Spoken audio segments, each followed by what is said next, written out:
Shalom Bapak Ibu Saudara sekalian, selamat hari Minggu. Selamat datang di ibadah GKA Gloria. Kita bersyukur hari ini Tuhan telah memberikan kita kesempatan untuk beribadah kepadanya. Saya menyapa Bapak Ibu Saudara sekalian yang baru pertama kali bergabung dengan ibadah kami. Kiranya ibadah ini boleh menjadi berkat bagi Bapak Ibu Saudara sekalian. Selamat beribadah, Tuhan Yesus memberkati.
Shalom jemaat sekalian, selamat pagi. Kita bersyukur setiap kita telah dipanggil Allah untuk datang beribadah kepadanya. Mari kita bangkit berdiri, kita meneduhkan hati, mempersiapkan hati kita. Kita bersaat teduh di hadapan Allah yang Maha Kudus.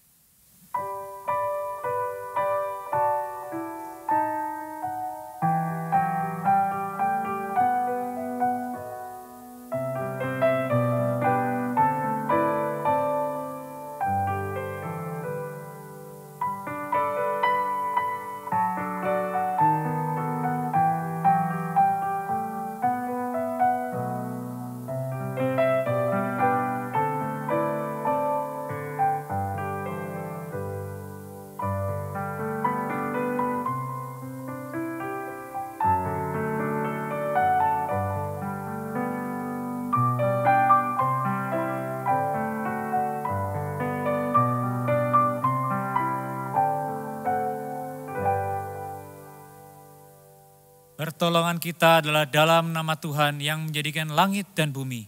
Turunlah atas kita sekalian, damai sejahtera dari Allah Bapa, Putra, dan Roh Kudus. Amin.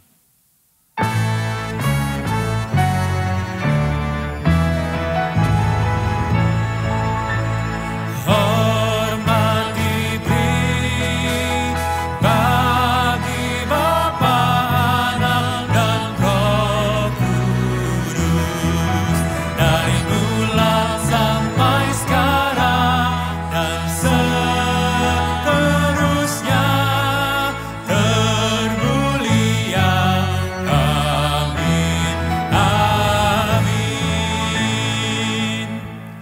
Bersorak-soraklah bagi Tuhan, hai seluruh bumi.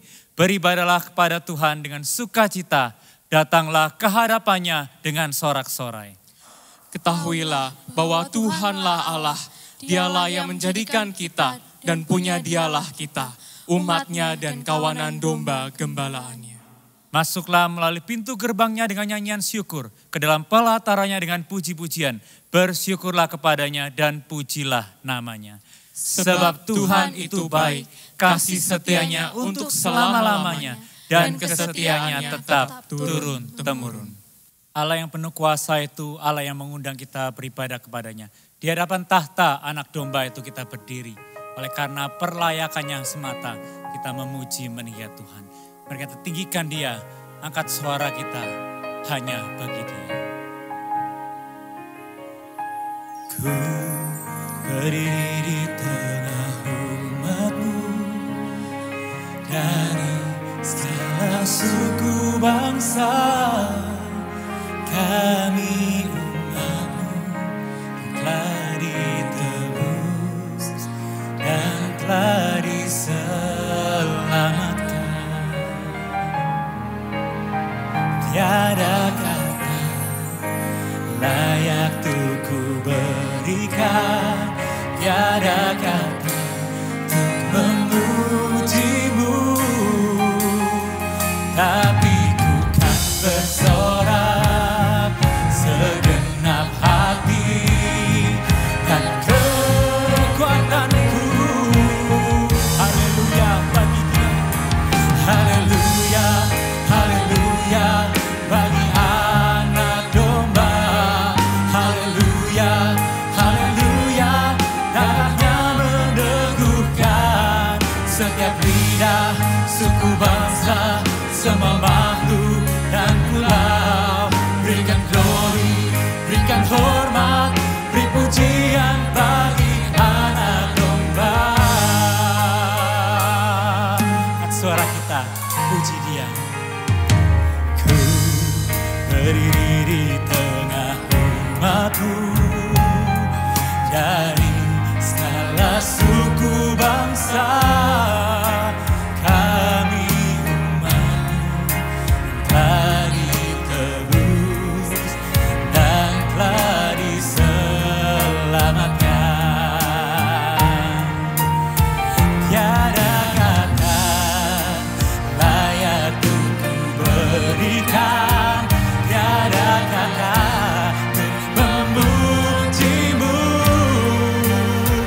tapi ku kan bersorak segenap hati dan kekuatanku. Haleluya, haleluya bagi anak domba. Haleluya, haleluya, darahnya meneguhkan setiap lidah, suku, bangsa, semua makhluk dan pulau. Berikan glory, berikan hormat, beri puji. Haleluya to the Lamb. Haleluya, haleluya, haleluya to the Lamb. Haleluya, haleluya, by the blood of Christ we stand. Every tongue, every tribe, every people, every land, giving glory, giving honor, giving praise unto the Lamb of God. Giving praise unto the Lamb of God. Jesus Christ, Lamb of God.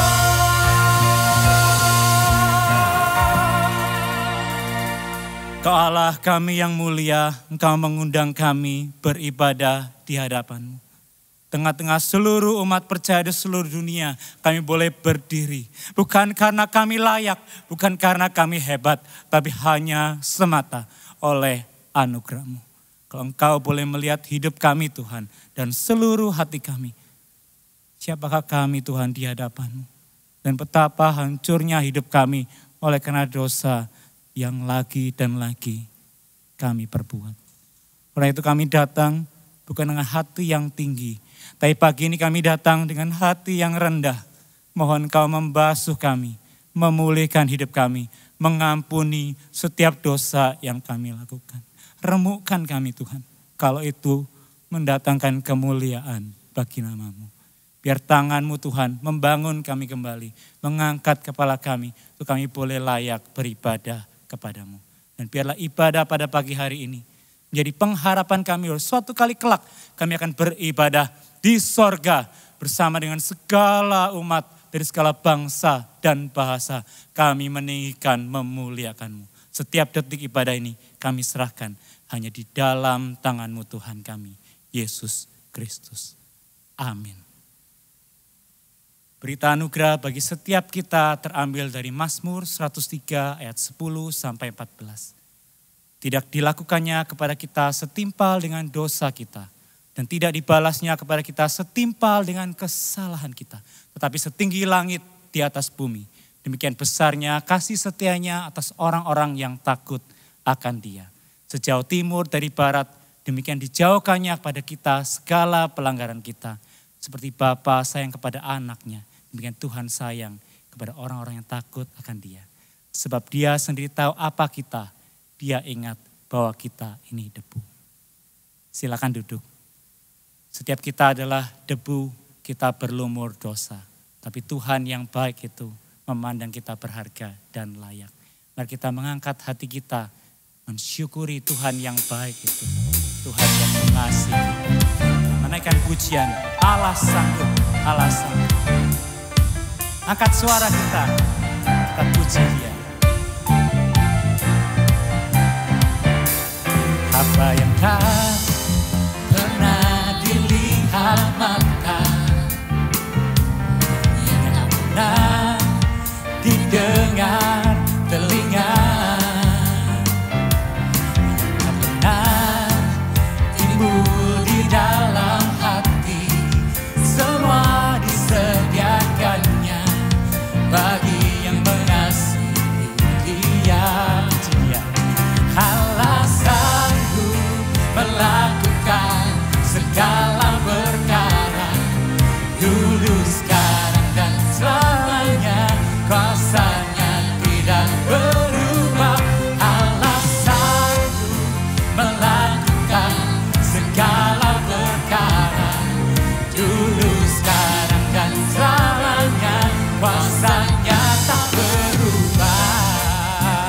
Amin. Puji Dia dengan segenap kekuatan. Puji Dia. Apa yang tak pernah dilihat mata, tak pernah didengar telinga. Apa yang tak pernah dilihat mata,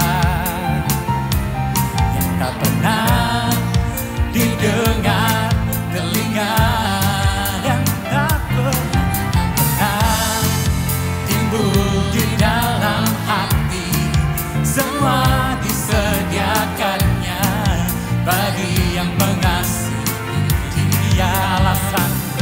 Allah sanggup melakukan segala perkara, dulu, sekarang, dan selamanya. Kuasa-Nya tidak berubah. Allah sanggup melakukan segala perkara, dulu, sekarang, dan selamanya. Kuasa-Nya tak berubah.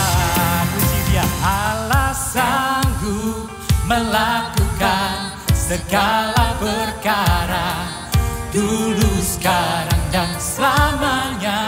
Kuasa-Nya tidak berubah.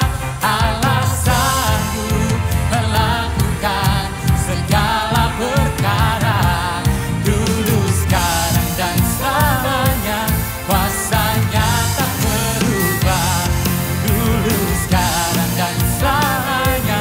Kuasa-Nya tak berubah. Dulu, sekarang, dan selamanya. Kuasa-Nya tak berubah.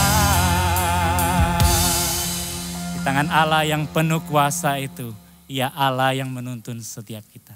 Ia Allah yang baik dan mengasihi kita. Sebelum kita menaikkan doa-doa kita kepada Tuhan, mari kita mempersiapkan hati kita, menaikkan pujian. Yesus, Kau sungguh baik. Banyak hal yang Tuhan kerjakan dalam hidup kita, yang patut kita syukuri. Mari datang membawa hati bersyukur kepada Dia yang baik, yang menuntun hidup kita. Yesus, Kau sungguh baik. Yesus, nama-Mu indah. Yesus, ku cinta Kau selalu, ku tinggikan, ku agungkan selamanya. Yesus, Yesus, Kau sungguh baik. Yesus, nama-Mu indah. Yesus, ku cinta Kau selalu, ku tinggikan, ku agungkan selamanya. Ku mau memuji, ku selalu puji-Mu. Ku mau menyembah, ku selalu sembah-Mu. Kau yang layak terima semua pujian, kemuliaan hanya bagi Tuhan. Sing to Him, You are so good, Lord. Yesus, Kau sungguh baik. Yesus, nama-Mu indah. Oh Yesus, ku cinta Kau selalu, ku tinggikan, ku agungkan selamanya. Ku mau memuji, ku selalu puji-Mu. Ku mau menyembah, ku selalu sembah-Mu. Kau yang layak terima semua pujian, kemuliaan hanya bagi Tuhan. Semua kemuliaan dan keagungan tertuju padamu, Tuhan dan Rajaku. Senang jiwa dan nafasku menyembah Yesus yang hidup. Ku mau memuji, ku selalu puji-Mu. Ku mau menyembah-Mu, ku selalu sembah-Mu. Kau yang layak terima semua pujian, kemuliaan hanya bagi Tuhan. Kau yang layak, Kau yang layak terima semua pujian, kemuliaan hanya bagi Tuhan.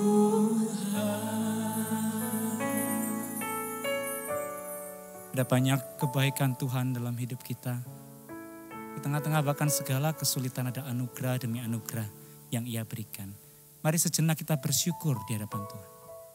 Bersyukur atas kebaikan-Nya, keluarga kita, pekerjaan kita, kesehatan kita. Mari kita bersyukur sejenak di hadapan Tuhan.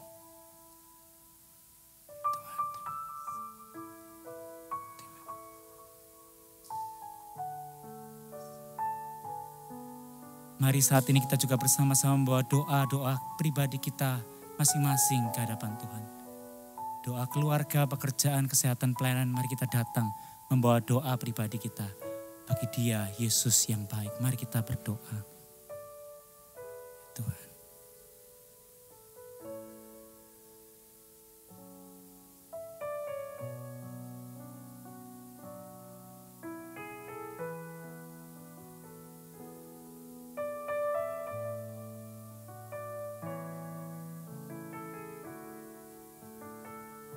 Ya Tuhan, saat ini kami juga membawa bangsa, negara, dan gereja kami kepadamu, Tuhan kami yang baik. Kami percaya Engkau memegang kendali Tuhan atas segala hal. Karena itu kami mempercayakan semuanya ke dalam tangan-Mu. Karena kami percaya Engkau Allah yang sanggup kami andalkan. Dan Engkau dengan segala hal yang boleh terjadi, Engkau merancangkannya untuk kebaikan dan rencana-Mu yang sempurna. Ajar kami untuk berserah dan beriman hanya kepadamu Tuhan. Kami membawa seluruh seru doa kami di dalam doa yang diajarkan Tuhan Yesus. Bapa kami yang di sorga, dikuduskanlah nama-Mu, datanglah kerajaan-Mu, jadilah kehendak-Mu di bumi seperti di sorga. Berikanlah kami pada hari ini makanan kami yang secukupnya, dan ampunilah kami akan kesalahan kami, seperti kami juga mengampuni orang yang bersalah kepada kami. Dan janganlah membawa kami ke dalam pencobaan, tapi lepaskanlah kami daripada yang jahat. Karena Engkaulah yang punya kerajaan dan kuasa dan kemuliaan sampai selama-lamanya. Amin. Mari kita bangkit berdiri bersama dengan gereja di segala abad dan tempat. Mari kita mengikrarkan pengakuan iman rasuli. Aku percaya kepada Allah, Bapa yang Maha Kuasa, Khalik langit dan bumi, dan kepada Yesus Kristus, Anaknya tunggal Tuhan kita, yang dikandung dari Roh Kudus, lahir dari anak darah Maria, yang menderita sengsara di bawah pemerintahan Pontius Pilatus, disalibkan, mati dan dikuburkan, turun ke dalam kerajaan maut. Pada hari yang ketiga, bangkit pula dari antara orang mati, naik ke surga, duduk sebelah kanan Allah, Bapa yang Maha Kuasa. Dan dari sana Ia akan datang untuk menghakimi orang yang hidup dan yang mati. Aku percaya kepada Roh Kudus, gereja yang kudus dan am, persekutuan orang kudus, pengampunan dosa, kebangkitan tubuh, dan hidup yang kekal. Amin. Silakan duduk. Allah Roh Kudus menyertai hidup kita. Ia menghibur, Ia menguatkan, dan Ia menuntun kita kepada kebenaran. Mari kita menyambut kebenaran firman Tuhan dengan hati yang terbuka. Biar Roh-Nya memimpin setiap kita, melingkupi engkau dan saya.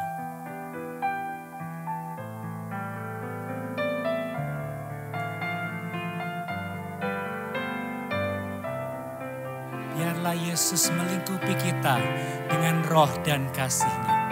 Biarlah Dia memuaskan dahaga jiwa kita. Angkat hatimu, angkat suaramu. Pujikan, puji Dia. Biarlah Yesus lingkupimu dengan roh dan kasih-Nya, dan memuaskan dahaga jiwamu. Biarlah Dia angkat bebanmu, memulihkan hidupmu, bak merpati Roh-Nya turun atasmu. Yesus,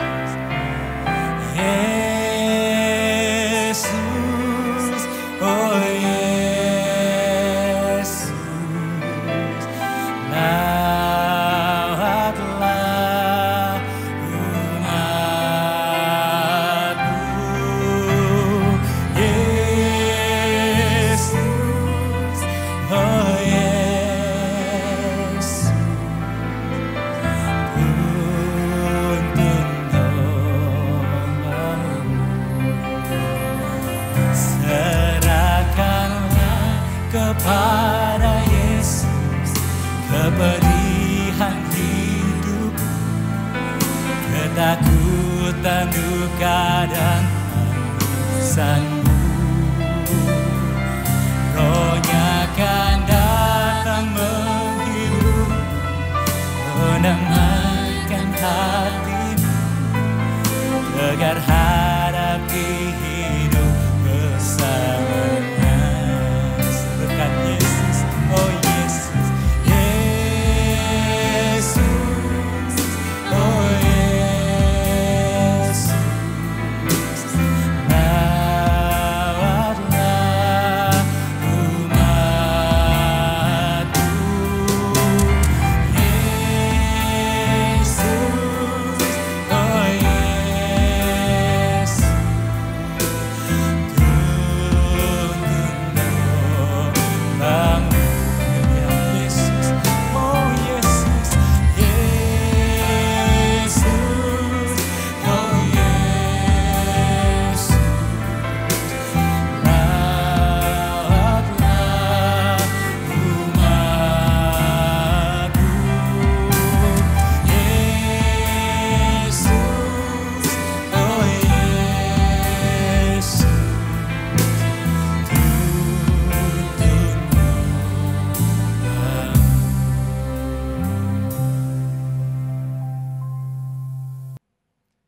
Selamat pagi saudara yang dikasihi oleh Tuhan. Sebelum kita membaca dan merenungkan firman Tuhan, saya mengajak kita boleh berdoa terlebih dahulu. Mari kita berdoa. Tuhan, terima kasih untuk hari Minggu di mana kami boleh kembali bersekutu bersama-sama dengan saudara seiman kami, bersekutu bersama dengan keluarga kami. Hari ini Tuhan, kami ingin kembali membaca dan merenungkan firman-Mu. Bantulah kami supaya kami boleh memahami dan juga kami boleh menaati akan firman-Mu sehingga kami menjadi pelaku-pelaku firman di dalam kehidupan kami. Kami serahkan akan pemberitaan firman Tuhan pada hari ini ke dalam tangan-Mu. Di dalam nama Tuhan kami Yesus kami berdoa. Amin. Saudara yang dikasihi oleh Tuhan, tema perenungan kita pada hari ini yaitu hidup dipimpin Roh Kudus. Hidup dipimpin Roh Kudus dilandasi dari sebuah bagian Alkitab yaitu surat Rasul Paulus kepada jemaat di Galatia. Nah, saya mengajak saudara boleh membuka surat Galatia pasal yang kelima, ayat yang ke-16 sampai ayat yang ke-18, surat Galatia 5 ayat 16 sampai 18. Lalu kita melanjutkan satu ayat lagi di dalam Galatia 5 ayat yang ke-24. Galatia 5 ayat 16 sampai ayat 18. Saya akan membaca bagian ini untuk saudara sekalian. Maksudku ialah hiduplah oleh roh, maka kamu tidak akan menuruti keinginan daging. Sebab keinginan daging berlawanan dengan keinginan roh, dan keinginan roh berlawanan dengan keinginan daging. Karena keduanya bertentangan, sehingga kamu setiap kali tidak melakukan apa yang kamu kehendaki. Akan tetapi, jikalau kamu memberi dirimu dipimpin oleh roh, maka kamu tidak hidup di bawah hukum Taurat. Ayat yang ke-24. Barang siapa menjadi milik Kristus Yesus, ia telah menyalibkan daging dengan segala hawa nafsu dan keinginannya. Demikianlah pembacaan firman kita pada pagi ini. Nah, saudara-saudara yang dikasihi oleh Tuhan, memulai khotbah pada hari ini saya ingin mengutip dua kalimat. Yang pertama itu dikatakan oleh seorang yang bernama Erwin Lutzer. Saudara, di dalam sebuah buku dia mengatakan sebuah kalimat demikian. Setiap pencobaan itu membuat kita lebih baik atau lebih buruk. Netralitas itu adalah sesuatu yang tidak mungkin. Di situ Erwin Lutzer mengatakan bahwa setiap pencobaan itu membuat kita lebih baik atau lebih buruk. Dan tidak ada ruang bagi netralitas di sana. Nah, kalimat yang kedua itu juga dikatakan oleh seorang tokoh yang tentu kita kenal yang bernama C.S. Lewis.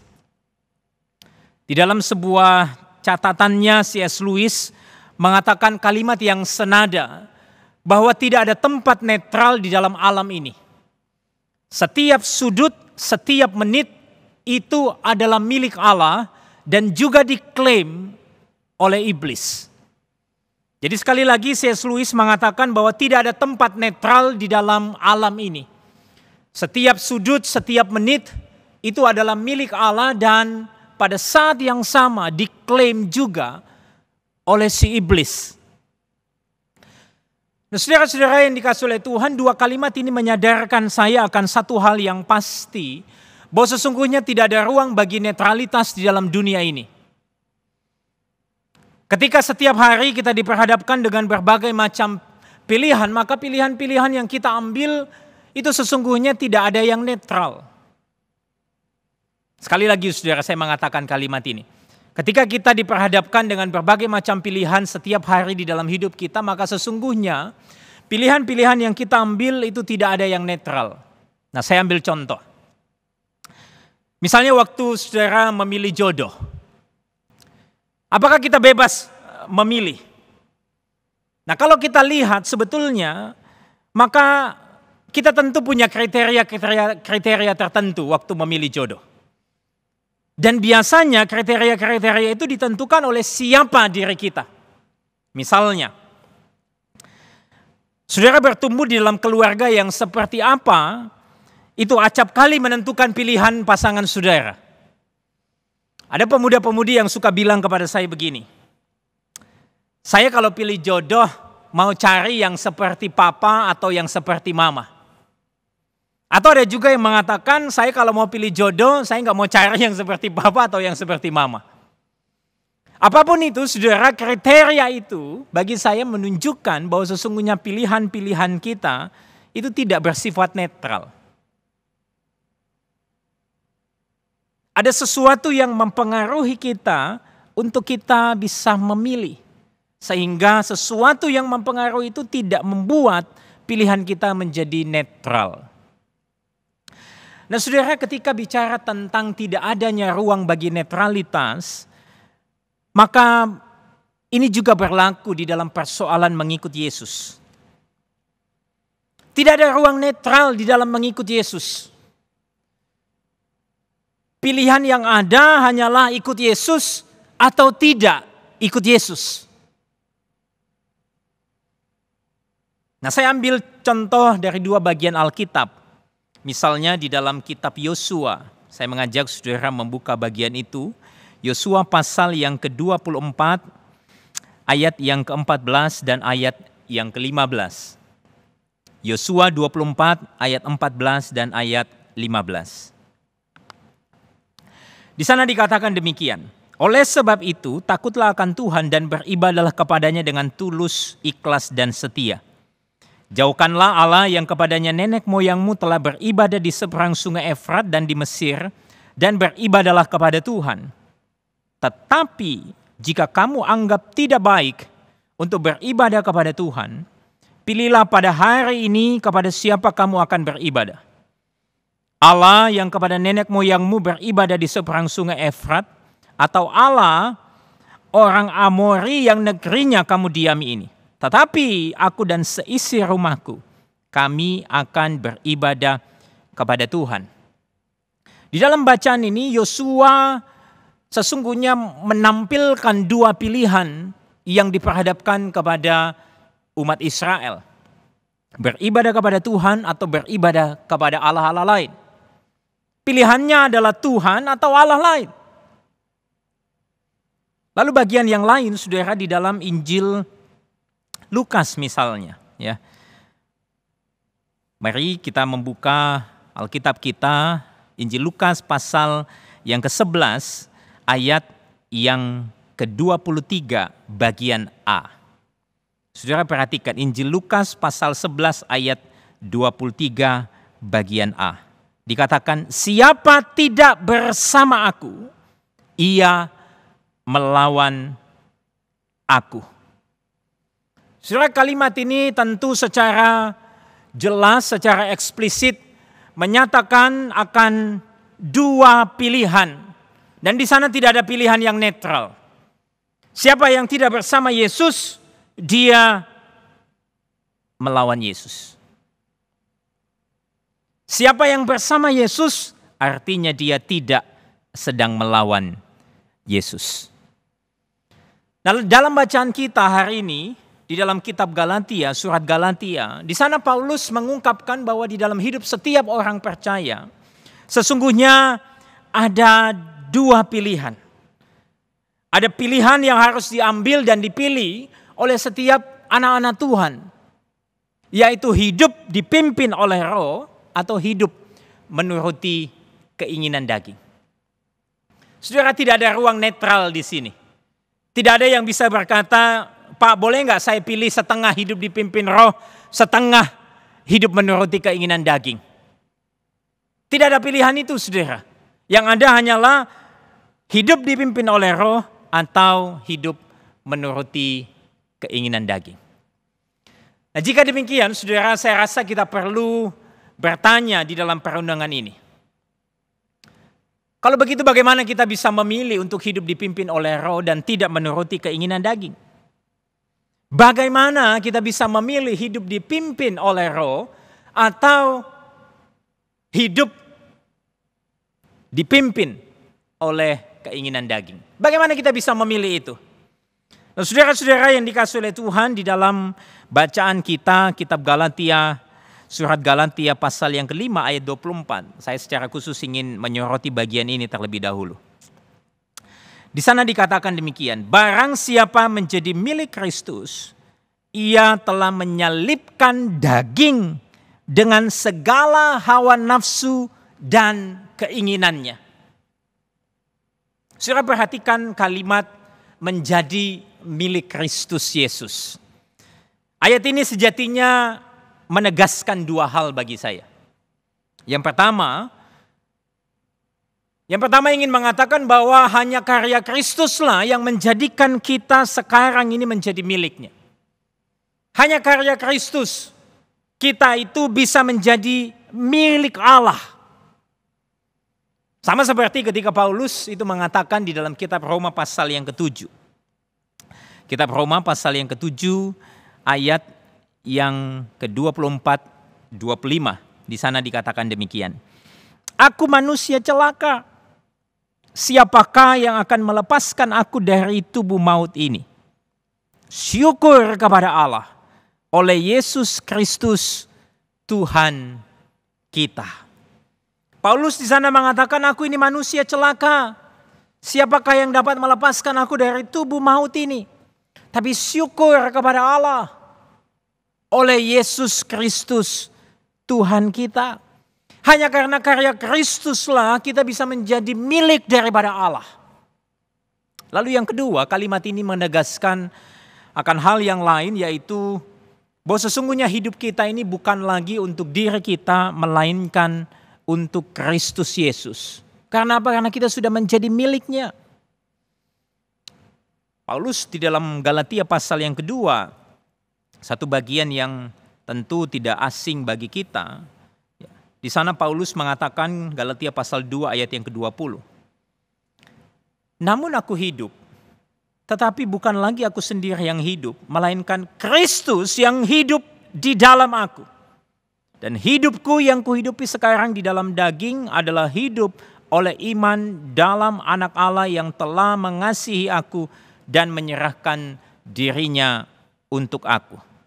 Paulus di sini dengan sangat jelas mengatakan ketika kita menjadi milik Allah, milik Kristus, kita bukan lagi hidup untuk diri kita sendiri, tetapi untuk Dia yang telah mengasihi dan telah menyerahkan hidupnya untuk kita.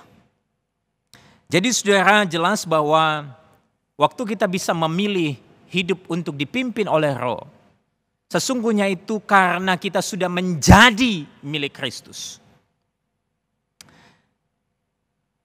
Ada seorang penafsir yang mengatakan sebuah kalimat demikian. Karena kematian Kristus, orang percaya berpindah dari milik di dalam Adam, in Adam, kepada milik di dalam Kristus, in Christ. Allah telah memutuskan ikatan masa lalu kita dan Kristus itu menjadi leluhur kita yang baru.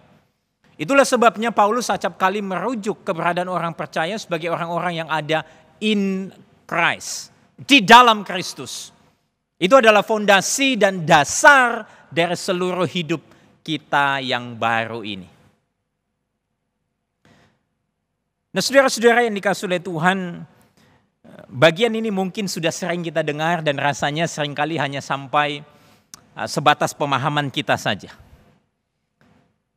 Kita tahu bahwa kita adalah ciptaan yang baru, kita tahu bahwa kita ini adalah anak-anak Allah yang menjadi milik Allah. Lalu apa? Apa selanjutnya? Nah, saudara, untuk memahami secara sederhana ini, izinkan saya menjelaskan ini dengan ilustrasi seperti ini. Saudara bayangkan seorang anak yang diadopsi oleh keluarga raja dari keluarga budak. Sebagaimana yang kita tahu, seorang budak atau keluarga budak itu sesungguhnya tidak punya hak atas dirinya. Seorang budak bahkan tidak punya nilai atas dirinya sendiri. Tetapi ketika seorang anak yang berasal dari keluarga budak ini diadopsi oleh keluarga kerajaan, maka yang terjadi itu adalah sebuah perubahan. Sebuah perubahan yang radikal, sekalipun rupa anak ini mungkin tidak berubah. Tetapi anak ini punya hak waris atas kekayaan dari keluarga tersebut dan hidupnya itu menjadi bernilai. Saudara, sama halnya dengan hidup kita sekarang ini.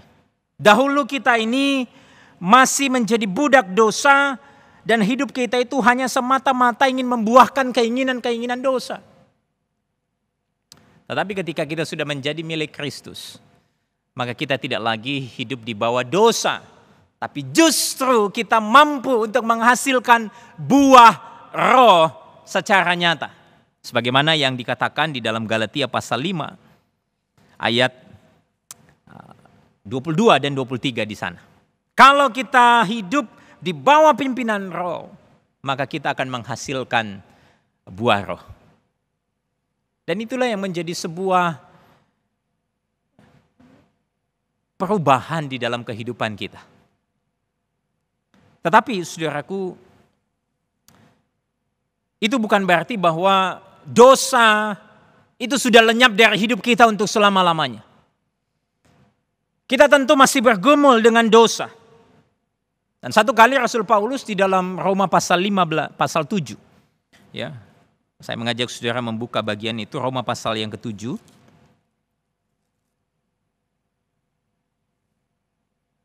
Roma pasal yang ke-7 ayat 15 sampai ayat yang ke-23. Di sana dikatakan demikian. Sebab apa yang aku perbuat aku tidak tahu. Karena bukan apa yang aku kehendaki yang aku perbuat, tetapi apa yang aku benci itulah yang aku perbuat. Jadi jika aku berbuat apa yang tidak aku kehendaki, aku menyetujui bahwa hukum Taurat itu baik. Kalau demikian bukan aku lagi yang memperbuatnya, tetapi dosa yang ada di dalam aku. Sebab aku tahu bahwa di dalam aku, yaitu di dalam aku sebagai manusia, tidak ada sesuatu yang baik. Sebab kehendak memang ada di dalam aku, tetapi bukan hal berbuat apa yang baik. Ayat 19, sebab bukan apa yang aku kehendaki, yaitu yang baik yang aku perbuat, melainkan apa yang tidak aku kehendaki, yaitu yang jahat yang aku perbuat. Jadi jika aku berbuat apa yang tidak aku kehendaki, maka bukan lagi aku yang memperbuatnya, tetapi dosa yang diam di dalam aku. Ayat 21, demikianlah aku dapati hukum ini. Jika aku menghendaki berbuat apa yang baik, yang jahat itu ada padaku. Sebab di dalam batinku aku suka akan hukum Allah. Tetapi di dalam anggota-anggota tubuhku aku melihat hukum lain yang berjuang melawan hukum akal budiku. Dan membuat aku menjadi tawanan hukum dosa yang ada di dalam anggota-anggota tubuhku. Nah, saudara-saudara yang dikasihi oleh Tuhan, beberapa orang itu berpendapat bahwa tulisan Paulus di dalam Roma pasal 7 ini merupakan bagian daripada masa lalu Paulus sebelum bertobat. Oleh karena apa? Paulus di sana mengungkapkan akan keberadaan dosa di dalam dirinya. Tetapi saudara, saya tidak sependapat dengan hal ini. Oleh karena apa? Oleh karena ketika kita menelusuri kata demi kata yang dipakai, yang dituliskan oleh Paulus di dalam bagian ini, itu sangat kontras dengan perikop sebelumnya di dalam Roma pasal 7, ya, khususnya ayat yang ke-7 sampai ayat yang ke-13.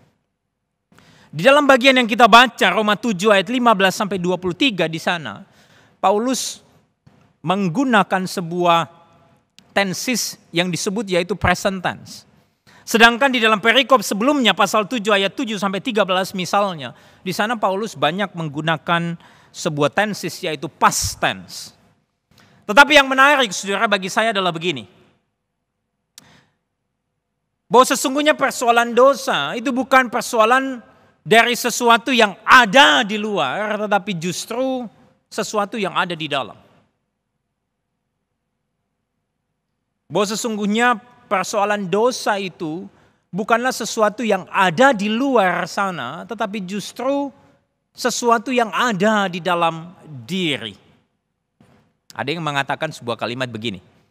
The problem is not simply temptation out there, but temptation in here. Paulus menjelaskan kalimat ini dengan tajam, bagian ini dengan tajam melalui kalimat yang dikatakan di dalam ayat 17 misalnya. Di sana dikatakan demikian.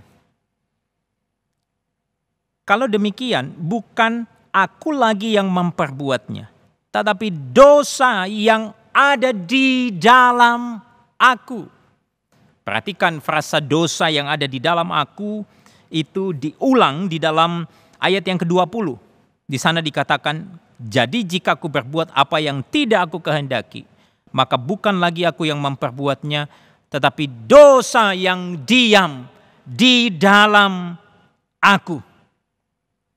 Saudara, Paulus di sini sedang ingin menunjukkan bahwa sesungguhnya pergumulan akan dosa itu hadir secara aktual di dalam diri setiap orang percaya.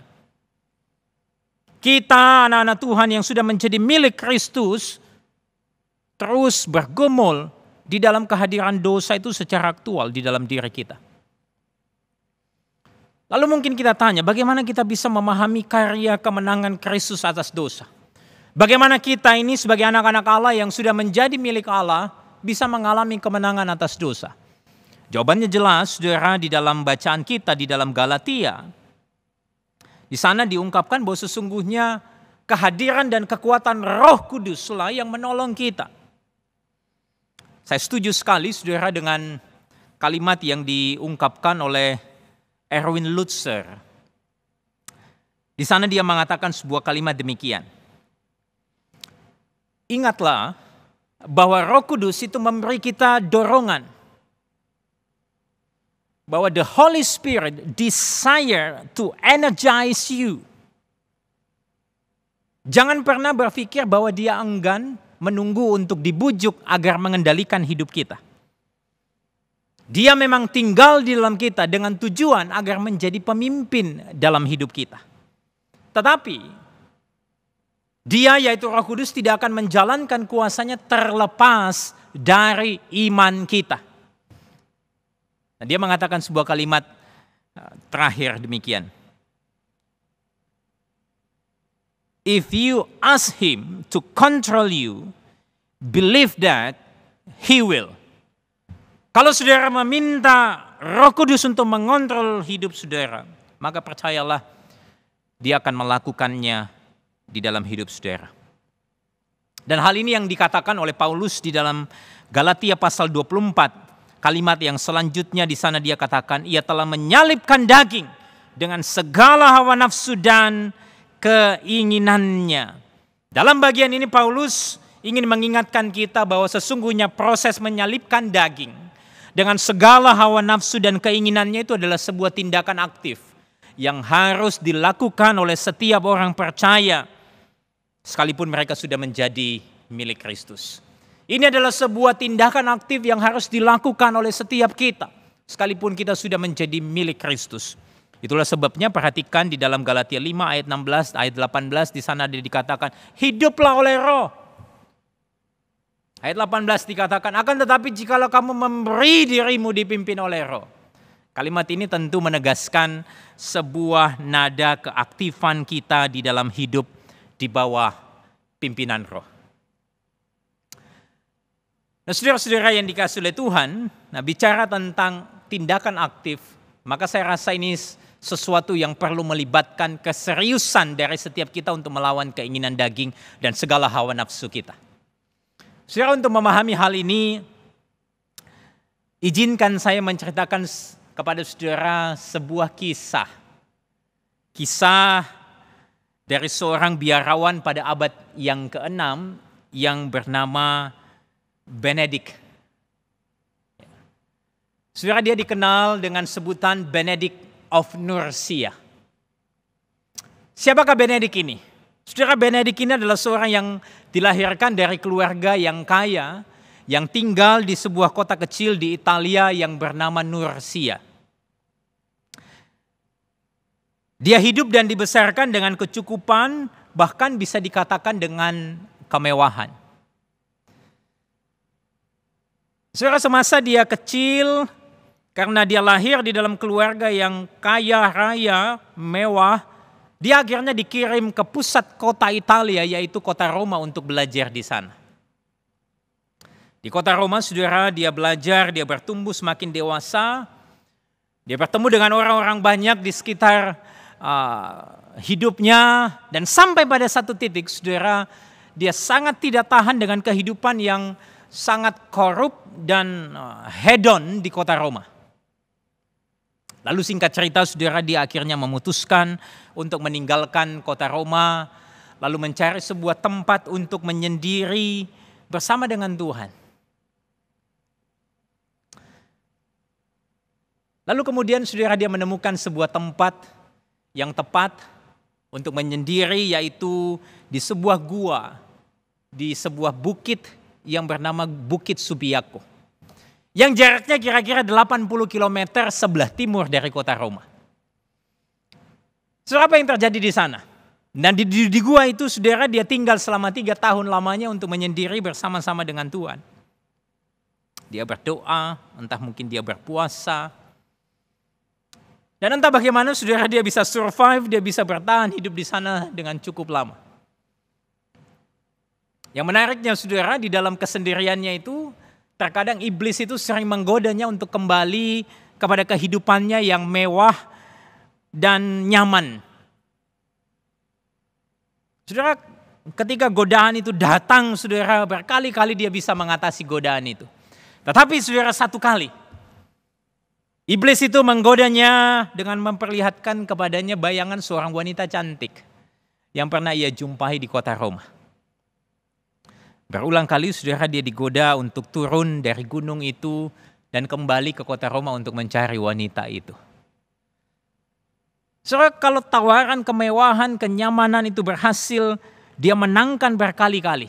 Nah, kali ini, saudara, dia hampir gagal. Satu ketika, saudara, dia memutuskan untuk keluar dari gua itu dan pergi ke kota Roma. Untuk apa? Untuk menemui wanita yang pernah dia jumpai itu. Tetapi saudara, di dalam perjalanannya dari Bukit Subiaco menuju kota Roma itu, tiba-tiba saudara ada sebuah perasaan menyesal yang dalam. Lalu di sana dia berhenti.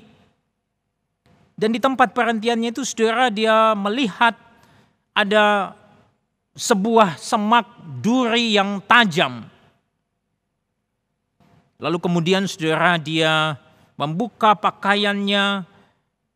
Lalu dia melemparkan dirinya dan kemudian berguling-guling di atas semak yang tajam itu. Sehingga apa, saudara? Sehingga tubuhnya itu penuh dengan goresan, luka yang dalam, yang membuat tubuhnya itu kesakitan.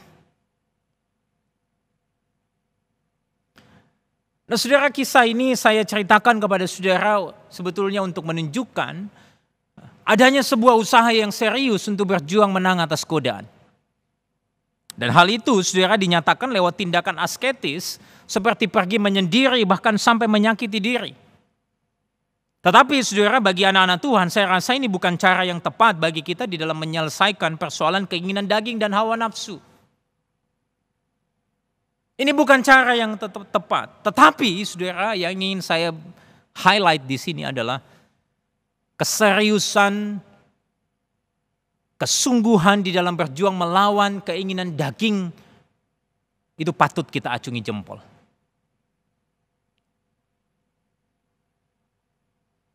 Nah, saudara, pertanyaan saya untuk saudara. Seberapa serius usaha saudara di dalam berjuang melawan keinginan daging dan hawa nafsu yang terus berjuang menarik dan menggoda kita? Saudara, mungkin perjuangan kita bukanlah tentang perjuangan dalam persoalan seksual. Mungkin dalam persoalan kemarahan, kebencian kepada saudara kita, iri hati kepada orang lain. Atau mungkin kita berselisih dengan orang lain. Nah, pertanyaan saya adalah seberapa serius saudara berjuang melawan keinginan daging itu yang terus menarik dan menggoda kita. Seperti yang saya katakan tadi bahwa sesungguhnya keseriusan ini menunjukkan wujud iman kita di dalam ketaatan yang aktif. Atau yang biasa disebut dengan active obedience. Yang dimana ini merupakan sebuah proses pengudusan atau sanctification dari hidup kita anak-anak Tuhan. Dan inilah yang juga dialami dan dikerjakan oleh Rasul Paulus bagaimana yang dinyatakan di dalam 1 Korintus pasal 15 ayat 9 dan 10. Mari saya mengajak saudara membuka bagian itu. 1 Korintus 15 ayat 9 dan ayat yang ke-10. Di sana dikatakan demikian. Karena aku adalah yang paling hina dari semua rasul. Bahkan tidak layak disebut rasul sebab aku telah menganiaya jemaat Allah. Tetapi karena kasih karunia Allah, aku adalah sebagaimana aku ada sekarang. Dan kasih karunia yang dianugerahkannya kepadaku tidak sia-sia. Sebaliknya, aku telah bekerja lebih keras daripada mereka semua. Tetapi bukannya aku, melainkan kasih karunia Allah yang menyertai aku. Saudara-saudara yang dikasihi oleh Tuhan, di dalam kasih karunia yang Paulus terima, dikatakan bahwa dia bekerja lebih keras. Sesungguhnya keberadaan kasih karunia itu selalu menimbulkan dampak di dalam hidup kita. Sama seperti Paulus ketika dia menerima kasih karunia dari ketidaklayakannya sama seperti kita, dia katakan, aku itu bekerja lebih keras. Dalam hal ini saudara saya mengartikan bahwa sesungguhnya keberadaan kasih karunia itu selalu akan mendorong saudara untuk mau hidup dengan serius dan taat. Jadi saudara, kesimpulan saya pada hari ini adalah hidup yang dipimpin oleh Roh Kudus itu harus diawali dengan kasih karunia melalui Kristus Yesus dan dijalani dengan sikap ketaatan aktif di dalam proses pengudusan hidup. Jadi apa sih artinya hidup dipimpin oleh Roh Kudus dan bagaimana kita dipimpin oleh Roh Kudus? Itu tidak lain dan harus diawali dengan apa? Dengan kasih karunia melalui Kristus Yesus. Saudara harus terlebih dahulu menerima Kristus Yesus sebagai satu-satunya juru selamat di dalam hidup saudara. Dan itu tentunya akan mendorong saudara memberikan dampak di dalam hidup saudara. Dan saudara akan mau dengan rela hati untuk menjalani hidup saudara dengan ketaatan aktif. Sebagai sebuah tanda progressive sanctification daripada hidup setiap anak-anak Tuhan. Sebagai sebuah refleksi bagi kita pada hari ini saudara. Saya nggak tahu apa yang sedang saudara gumuli di dalam persoalan keinginan daging hawa nafsu. Tapi yang ingin saya tanyakan kepada saudara adalah, maukah saudara hidup di dalam anugerah dan kasih karunia Kristus Yesus? Yang kedua, saudara, maukah saudara dengan serius berkata, oh Tuhan, aku mau dipimpin oleh Roh-Mu. Aku mau taat, aku mau dengan serius berjuang melawan keinginan daging ini. Kalau saudara ingin berkata demikian, mari saya ajak saudara untuk berdoa. Kita datang kepada Yesus. Kita memohon anugerahnya. Mari kita berdoa.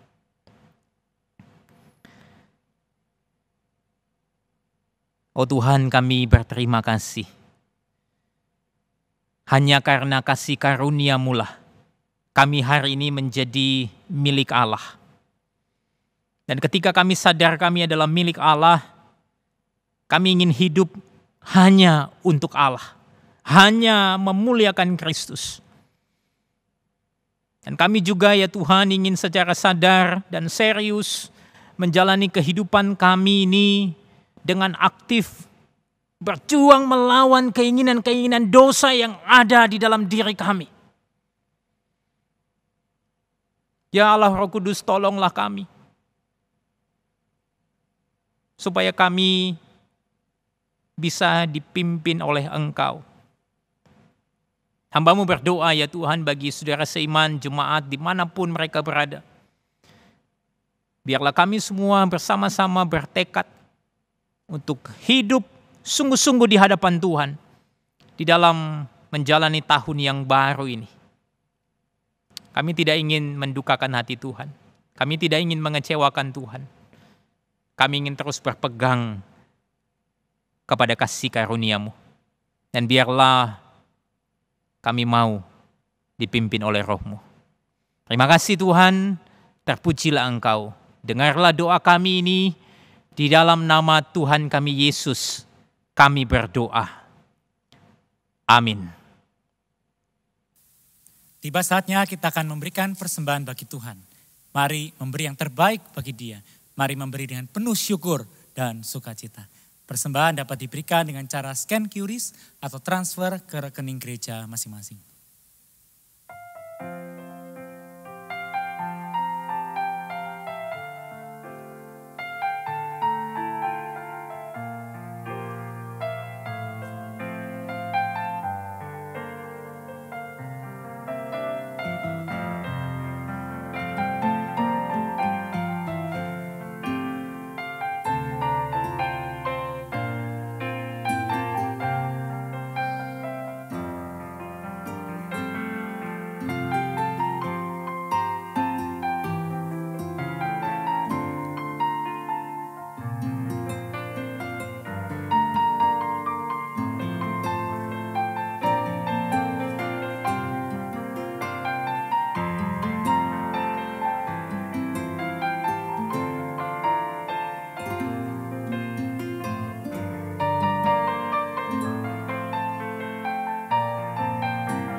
Kita puji Tuhan kita, jangan lelah. Jangan lelah, bekerja di ladangnya Tuhan. Roh Kudus yang di kekuatan, yang mengajar dan menopang. Tiada lelah, bekerja bersamanya Tuhan, yang selalu mencukupkan segalanya. Ratakan tanah bergelombang, timbunlah tanah yang berlubang, menjadi siap dibangun di atas dasar iman. Ratakan tanah bergelombang, timbunlah tanah yang berlubang, menjadi siap dibangun atas dasar iman. Sekali jangan penuh syukur, jangan lelah, jangan lelah, bekerja di ladangnya Tuhan. Roh Kudus yang beri kekuatan, yang mengajar dan menopang. Tiada lelah, bekerja bersamamu Tuhan, yang selalu mencukupkan segalanya. Ratakan tanah bergelombang, timbunlah tanah yang berlubang, menjadi siap dibangun di atas dasar iman. Ratakan tanah bergelombang, timbunlah tanah yang berlubang, menjadi siap dibangun atas dasar iman, menjadi siap dibangun di atas dasar iman.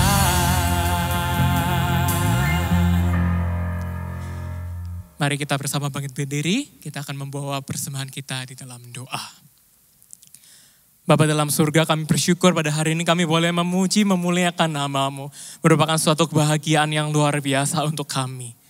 Bapa, berikut adalah persembahan yang kami kumpulkan, yang kami berikan untuk Engkau, untuk kemuliaan-Mu. Bapa, kiranya persembahan yang sedikit ini bisa dipakai untuk memperluas kerajaan-Mu. biarlah kehendak-Mu yang jadi. Biarlah persembahan ini memuliakan nama-Mu. Terima kasih Tuhan. Bapa, ingatlah setiap tangan-tangan juga yang memberi. Kiranya Kau selalu mengingat dan menyertai, serta memberkati selalu. Terima kasih Tuhan, ini doa kami. Hanya dalam nama Tuhan Yesus kami doa mengucap syukur. Amin. Bagi Dia satu-satunya Allah yang penuh hikmat, oleh Yesus Kristus segala kemuliaan sampai selama-lamanya. Amin.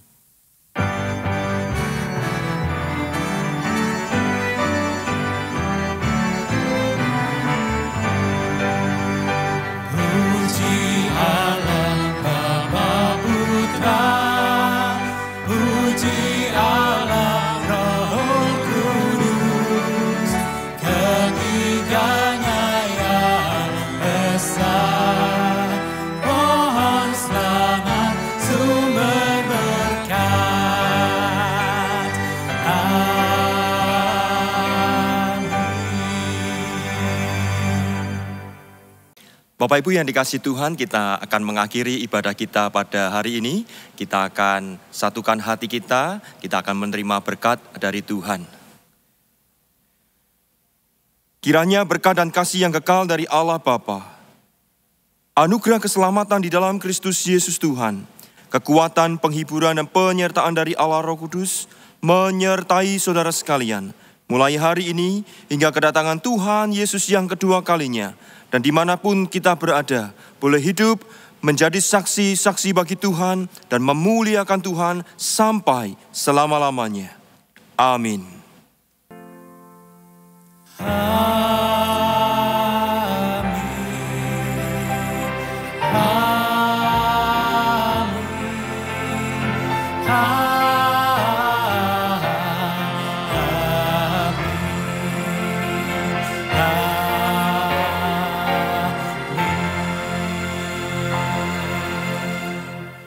Ibadah kita telah selesai, silakan duduk, mengambil waktu teduh. Tuhan Yesus memberkati.